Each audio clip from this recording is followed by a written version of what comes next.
The boy was lying down to rest when suddenly a hyena came out of the boat and scared the boy so much that he jumped on the oars.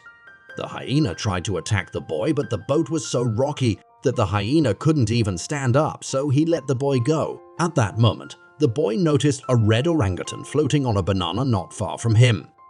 He puts out his oars and lets the orangutan help him into the boat. The lifeboat now has another member. In the middle of the night, the hungry hyena attacked Pi again, but Pi was too far away to reach, so the hyena turned to the wounded zebra, which it was trying to bite.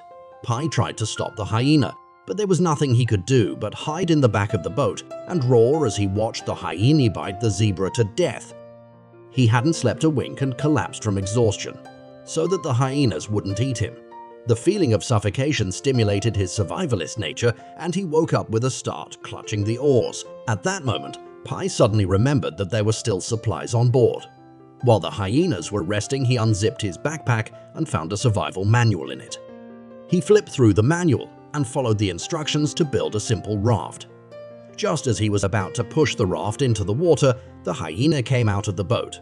The orangutan protects Pi and fights the hyena alone. The hyena is about to attack when the orangutan punches him in the head.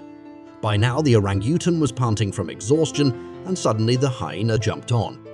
The hyena bit the orangutan's neck, and the orangutan was bitten to death. An angry Pi roars at the hyena with his only knife.